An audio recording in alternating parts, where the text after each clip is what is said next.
Olá, pessoal, tudo bem? Vamos lá para mais uma TPC da Educação Especial. Hoje eu estou muito feliz com a nossa TPC, porque nós vamos ter participações de algumas escolas apresentando seus trabalhos com os nossos alunos da Educação Especial. Então, nesse primeiro momento, nós convidamos algumas escolas para participar, mas todas terão a oportunidade de apresentar o trabalho que está sendo feito com os nossos alunos de Educação Especial. Então, nesse primeiro momento, serão apenas 5, mas teremos a participação de todas. Hoje, eu quero trabalhar com vocês a instrução da Educação Especial, aquela que fala sobre a documentação necessária para o trabalho com esses alunos, para a adaptação curricular dos alunos da Educação Especial. Vamos lá? Para as nossas orientações da Educação Especial sobre a adaptação curricular, né? Que é algo muito falado, que causa bastante ansiedade, mas que conforme a gente vai estudando, a gente vai percebendo que não é tão complicado assim. Vamos lá. Hoje eu vou falar para vocês sobre a instrução de 14 de janeiro de 2015, o que ela vem falando. Na verdade, eu fiz um recorte de algumas partes, porque a instrução é longa, mas vocês podem procurar e ler ela por completo para entender melhor. Então, na instrução de 2015, vem a parte da adaptação curricular. O que ela fala? A adaptação do currículo regular, o que implica no planejamento das ações pedagógicas dos docentes, de forma a possibilitar variações no objetivo, no conteúdo, na metodologia, nas atividades, na avaliação e na temporalidade. Então, tudo isso é o que eu venho falando já ao longo das ATPCs. Então, adaptação curricular. Adaptar de que forma? Eu vou adaptar as atividades, eu vou adaptar a forma que eu vou possibilitar essa atividade, os objetivos, o tempo dessa atividade. E essas ações, elas possibilitam que esses alunos consigam ter uma aprendizagem mais, vamos dizer assim, uma aprendizagem mais significativa. Tá? E essas ações, elas são realizadas pelos professores do ensino regular nas classes comuns. E sugere-se no anexo 3 dessa instrução um roteiro para o registro da adaptação curricular realizada pelo professor da classe aula regular, que eu vou mostrar para vocês também mais à frente. A instrução também fala sobre a avaliação do aluno com deficiência intelectual. Eu achei importante colocar, porque muitas pessoas perguntam, o aluno da educação especial, ele é 5, ele é nota 5, a gente tem que dar sempre 5 para ele. Então, fica aquela questão, as pessoas acham que não precisam cobrar, não precisam ofertar atividade, não precisam ver o resultado, dá nota 5, porque daí ele nem reprova, né? Eu não vou ter problema com ele, não. O aluno com deficiência intelectual, ele é avaliado na classe comum da mesma forma, com os mesmos critérios gerais previstos no regimento escolar e nas normas vigentes da Secretaria da Educação, que dispõe sobre o registro do rendimento escolar dos alunos da escola da rede estadual. Entretanto, deverá ter por base as adaptações curriculares que foram realizadas para o aluno. O que isso quer dizer? Esse aluno ele vai ser avaliado na mesma forma, com os mesmos critérios, desde que seja ofertada a adaptação curricular para ele. Então, se eu faço a adaptação do currículo, a minha avaliação vai ser baseada na adaptação que eu fiz para esse aluno. Então, quando eu for fazer a avaliação, eu faço de acordo com aquilo que eu ofertei. Se ele corresponder bem, se ele alcançar o objetivo que eu quero, né, com aquela proposta de avaliação, ele pode ter a nota de acordo com o resultado que ele me ofertou. Então, o que eu não posso é entregar uma avaliação comum a todos, uma avaliação que que não teve atividade, que não teve adaptação, que daí ele não vai conseguir fazer. Então, daí, não é culpa do aluno e não é justo que ele não alcance uma nota por conta de uma atividade que não foi ofertada de acordo com a sua necessidade. Então, de acordo com a sua necessidade, eu faço as adaptações. De acordo com as adaptações, eu faço a avaliação. E de acordo com o resultado que ele me der na avaliação, vai ser a nota dele. Que pode ser 5, 6, 7, 8, até 10, né? Tudo depende da resposta que esse aluno vai me dar. Aí aqui eu quero apresentar para vocês o anexo 1, que é a avaliação inicial, que vem também na instrução, que é aquela que eu sempre digo para vocês que é primordial, é essencial. Eu preciso fazer a avaliação inicial do meu aluno, para eu conhecer esse aluno e saber como eu vou fazer as adaptações. Então, eu vou abrir aqui para vocês o link e vou mostrar o documento completo. Esse é o documento da avaliação inicial. Essa avaliação inicial foi feita por uma professora especializada na área da educação especial, de sala de recursos da nossa rede. E o anexo 1, ele é extenso, vai mais ou menos umas 5 folhas, então a gente não vai falar tudo, não vai discutir tudo que vem no anexo 1. Mas o que vocês precisam saber, o que é essencial? O anexo 1, ele vem falando tudo sobre a vida do aluno. Aqui conta o histórico do aluno, né? Porque o professor chama a família para uma entrevista, que é chamada de anamnese, professor de educação especial ou o coordenador, se caso a escola não tem um professor especializado. E aí conta toda a história do aluno. Tem o nome, a data de nascimento. Aqui tem o motivo do encaminhamento para avaliação. Por que esse aluno foi encaminhado para avaliação? Então, eu vou ler esse pedacinho para vocês entenderem por quê.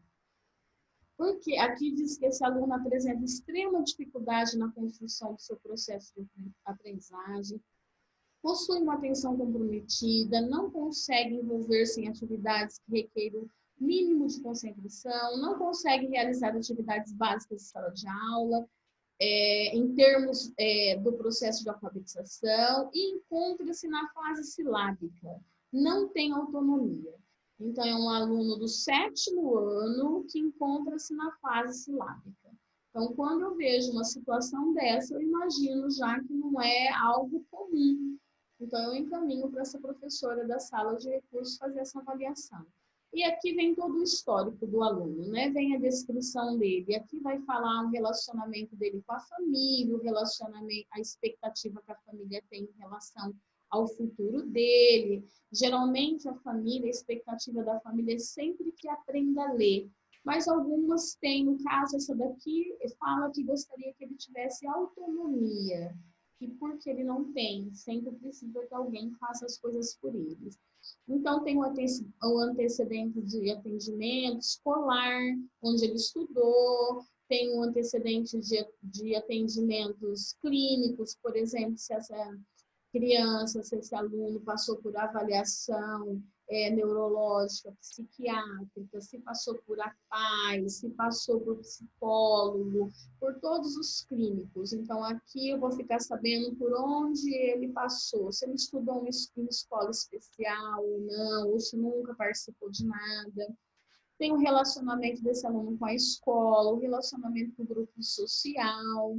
E depois vem a avaliação do professor especializado, que ele vai avaliar a comunicação, o autocuidado desse aluno. É aqui, olha, principalmente no autocuidado, que a gente consegue perceber que esse aluno tem característica do público da educação especial. Às vezes, um aluno com 16 anos ou 14 anos, ele não tem a independência nem a autonomia em relação à sua higiene pessoal, de acordo com a sua idade cronológica. Às vezes, o seu comportamento e atitude é muito abaixo, como de uma criança de 7 anos, por exemplo. A gente sabe que um aluno, um adolescente de 16 anos, ele já tem os cuidados básicos. Então, você começa a observar que se esse aluno não consegue, tem dependência e autonomia em relação ao seu próprio corpo, à sua higiene, já é um dado importante para ficar alerta. Não estou dizendo que aqui fica caracterizado deficiência. Só uma avaliação clínica vai dizer isso, mas a primeira avaliação é a pedagógica, onde eu vou apontando as dificuldades desse aluno. Nem dificuldades, né? Onde eu vou apontando o que esse aluno não consegue. Porque na área da deficiência, ele não apresenta dificuldades, mas ele não consegue realizar as coisas de acordo com a sua idade cronológica. Depois vem a vida no lar, como que esse aluno é em casa, se ele consegue preparar uma refeição, se ele consegue ajudar nas situações de casa, na limpeza, na arrumação, se arruma a cama, se ele tem noção de tempo, coisas comuns do dia a dia. Se ele consegue, por exemplo, ir fazer, a mãe dá um dinheiro e ele consegue fazer uma compra, ir numa padaria, ir no supermercado, se ele sabe utilizar aquele dinheiro para comprar exatamente o que precisa. Então, são coisas que isso daqui a gente descobre quando conversa com a família. Vem as habilidades sociais, depois que fala sobre as relações sociais que ele tem em relação à vida na comunidade. A sua independência na locomoção, por exemplo, se esse aluno ele consegue ir para a escola sozinho, se ele consegue pegar um ônibus sozinho, ou se ele mora perto da escola e mesmo assim, perto da escola, alguém tem que levar, porque se não levar, ele se perde. Então, aqui tem todo o histórico desse aluno. A saúde, a segurança, se ele toma alguma medicação, se ele passou por alguma cirurgia, as habilidades acadêmicas, qual o interesse dele, se ele tem atenção, se ele tem concentração, se ele tem compreensão e entendimento de ordens. Então, assim, é uma avaliação bem complexa. Se ele tem esquema e equilíbrio corporal, percepção de memória visual, percepção de memória auditiva. E quando eu falo em percepção de memória visual e auditiva, não quer dizer se ele enxerga ou escuta, tá? É a percepção, por exemplo, eu olhei, eu estou fazendo um passeio, uma atividade, e depois, quando eu volto, eu tenho que recordar o que foi visto. Então, ele tem memória visual pelo aquele processo que ele passou pelaquela atividade extra classe, ele lembra o que ele viu, ele sabe contar a história, ele sabe contar o que ele vivenciou. Auditiva da mesma forma, ele sabe contar o que ele ouviu, se ele assistiu um filme, assistiu o que seja uma novela, um desenho, qualquer tipo de situação, uma música, ele sabe depois, ele lembra, ele tem essa memória auditiva, ele tem percepção. Então, aqui vocês podem olhar ó, que é imensa. Então, tem percepção, orientação temporal, espacial, motora. E nessa avaliação também, o professor da educação especial, ele fica sabendo se esse aluno nasceu prematuro, se ele ficou na incubadora, se ele teve icterícia, teve que tomar banho de luz, se ele nasceu antes da hora, ou passou do tempo de nascer, com quanto tempo ele andou, com quanto tempo ele falou, com quanto ele usou fralda, até quanto tempo. Então, isso é muito importante, porque se um aluno começa a falar aos 5 anos, provavelmente ele vai ter dificuldade na alfabetização. Se ele usou fraldas até 6 anos, é claro que vai ser uma criança que vai ter dificuldades na escola, porque uma coisa liga a outra. Então, se ele teve atraso no seu desenvolvimento neuropsicomotor, ele vai ter atraso no seu desenvolvimento de aprendizagem. E quando o professor consegue ter acesso a esse material, a esse documento, ele entende o seu aluno. Então, às vezes, eu já ouvi professor dizer, nossa, ele é muito bom pelo que passou. às vezes tem histórico de álcool, de drogas, das famílias que usam álcool durante a gestação, então essa criança pode vir a ser vítima do álcool, que caracteriza a síndrome do álcool fetal, se usou drogas, se fosse todo o processo, desde a gestação até o nascimento, até todo o seu desenvolvimento. E isso afeta a aprendizagem. Então, é uma avaliação bem extensa, que ao final aqui tem a assinatura do professor especializado, do coordenador, do diretor da escola, do PCNP e do supervisor responsável pela educação especial. Tá? Então, essa é a avaliação. Então, todo professor, quando ele chega numa sala de aula e que ele sabe que tem um aluno com deficiência, ele precisa ter esse anexo em mãos para entender sobre esse aluno, ok? Vamos lá, vamos continuar aqui então. Depois, a gente vem para o anexo 2. O que eu estou dizendo, gente, são os anexos que vêm na instrução, que é para a gente trabalhar. O anexo 2 é o plano de atendimento individualizado. Esse anexo, ele é para o professor especialista da sala de recursos. Mas eu achei interessante também passar para que todos conheçam. Então, eu vou abrir aqui também. O anexo 2 já é um plano de atendimento individual. Então, o professor da sala de recurso, ele vai chamar essa família, vai fazer a anamnese dessa família para saber sobre a história dessa criança. Ele vai fazer o anexo 1, que foi o que eu apresentei anterior para vocês, e através da anamnese do anexo 1, ele vai fazer esse anexo 2, que é o plano de atendimento individual, chamado PAI. Nesse plano de atendimento individualizado, ele vai utilizar tudo que tem naquele anexo que o aluno não consegue fazer e vai planejar, vai traçar um objetivo de trabalho com esse aluno. Porque se ele não... E todo esse trabalho, toda essa documentação tem que ser feito no início do ano. Vocês olham que na data, aqui, deixa eu ver, nesse documento aqui, é o mesmo aluno do 7º ano, é o mesmo aluno do anexo 1. Lá no anexo 1, a data estava fevereiro, aqui não tem. Porque no começo do ano que a gente precisa fazer essa documentação. Às vezes, chega no meio do ano, o professor não fez ainda e não adianta. Você vai ficar patinando, esse aluno não vai desenvolver. Então, eu preciso saber qual a necessidade desse aluno, utilizando o anexo 1, para realizar o anexo 2. O anexo 2, ele vai indicar aqui, quantas vezes por semana esse aluno precisa de atendimento, o direito dele é até 10 horas semanais, direito, né? Mas aí tem toda uma história, às vezes o aluno, ele recebe atendimento na APAE, recebe atendimento de psicólogo, fonoaudiólogo, e não dá para ir todos os dias, então a gente vai adequando. Mas a forma como eu vou adequando é de acordo com a necessidade do aluno e da família. Então, se esse aluno pode ir todos os dias, ele vai frequentar todos os dias, se for a necessidade dele. E aqui eu vou indicar, eu vou fazer um plano do que eu vou trabalhar com ele com base no anexo 1.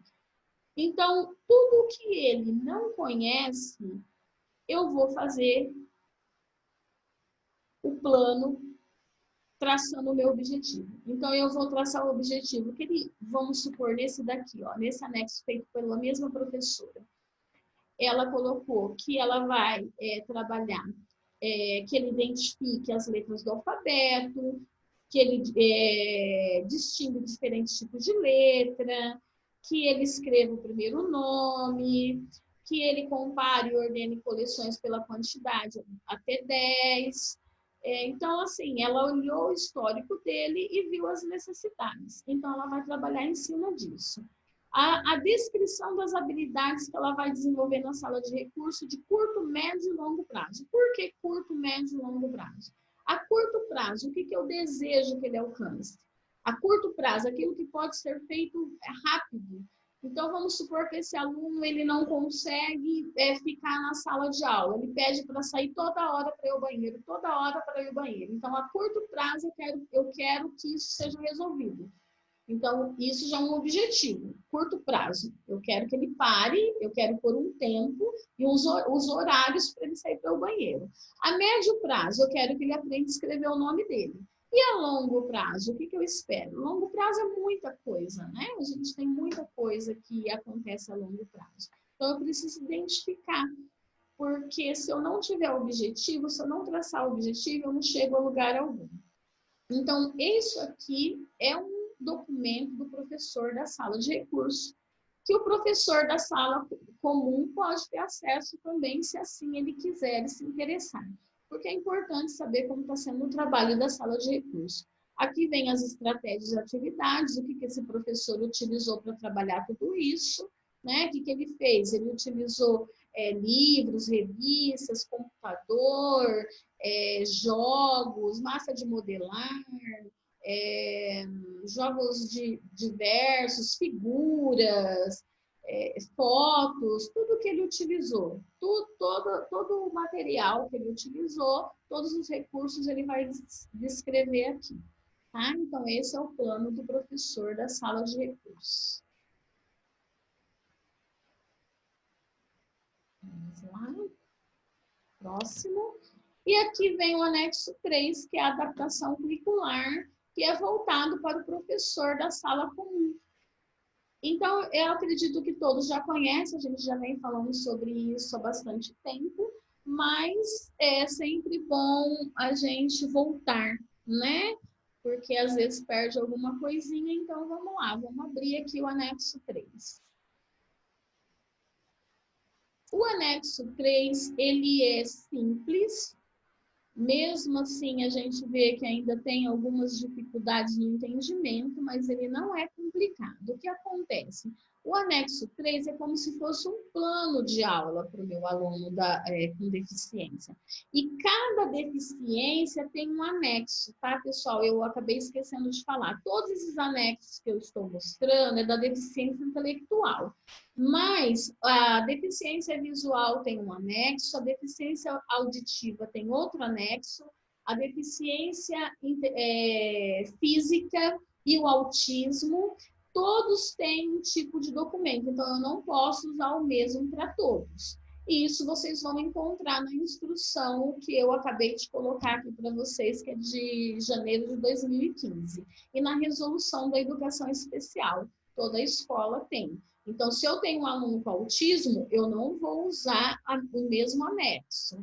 Se eu tenho um aluno com deficiência visual, não é o mesmo anexo. Tem que buscar lá de acordo com a deficiência do aluno. Esse aqui é de um aluno com deficiência intelectual.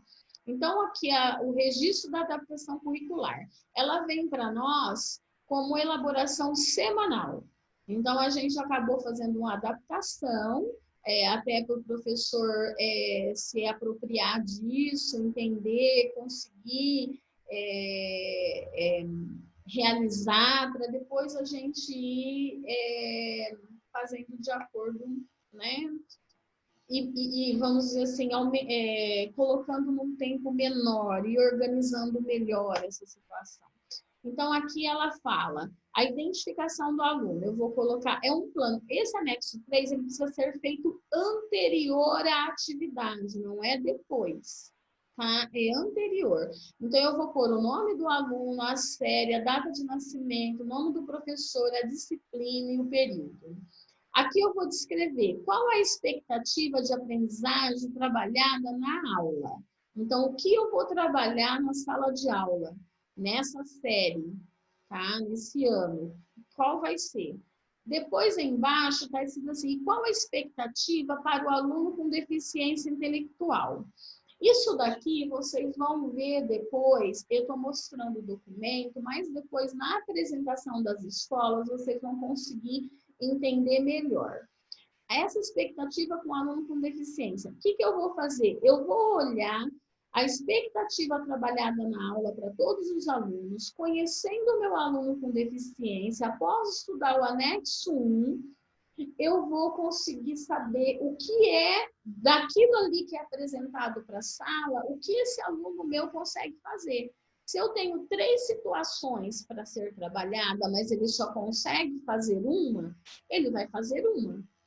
tá? Então, aí eu vou registrar aqui qual é a que ele vai fazer.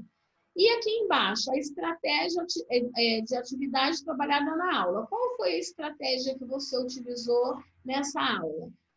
Você vai registrar aqui. Foi leitura? Você colocou na lousa? Foi o caderno? O que, que foi? E aqui embaixo, estratégia para o aluno. Para esse aluno, eu precisei utilizar figuras, vídeos, desenhos.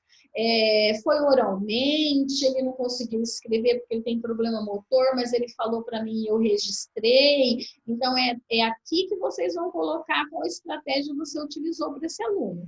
A data e a assinatura do professor. E esse anexo ele vai ficar junto com a atividade que foi realizada, porque o anexo sozinho ele não quer dizer nada. Eu preciso ter o anexo e a atividade junto, porque daí eu vou analisar, que eu digo assim, né? Nós, né? Os professores, a escola, os pais, todos que estão envolvidos com esse aluno. A gente vai conseguir ver ao final do ano qual foi o desempenho desse aluno, o que ele avançou do início até o final do ano, o que foi ofertado para ele e o que ele desenvolveu. Então, a adaptação curricular, ela não é nada fora daquilo que eu estou trabalhando com a minha turma. Ela só é um pouco, eu só vou diminuir o conteúdo e simplificar na medida da necessidade. Às vezes não precisa, às vezes nem precisa. Tem aluno que ele não precisa de adaptação curricular. E tem aluno que precisa de uma adaptação mais simplificada. Às vezes, adaptação de tempo, uma adaptação do móvel, uma adaptação do lugar. Então, tem vários tipos de adaptação, ok? E depois a gente vai permanecer, a gente vai continuar com essas ATPCs da educação especial. Os PCNPs também irão fazer algumas ATPCs de adaptação curricular, que eu acredito que vai colaborar muito com vocês e vocês vão entender bem mais fácil do que eu falando aqui, tá bom? Então, pessoal, a minha parte hoje na ATPC é essa, né? Eu coloquei uma frase aqui para vocês, né? Não desista, alguém se inspira em você. Essa frase eu escolhi pensando nas escolas que vão apresentar o trabalho e queria dizer que eu estou muito feliz com o resultado. Eu vi todos os vídeos e fiquei muito feliz com o trabalho das nossas escolas e tenho certeza que vocês recebendo essas ATPCs vão ser vão ser assim, de muita ajuda, vão servir muito para o trabalho de vocês no dia a dia com os nossos alunos da educação especial, tá? Fiquem com Deus, agradeço muito e até a próxima. Um beijo para todos.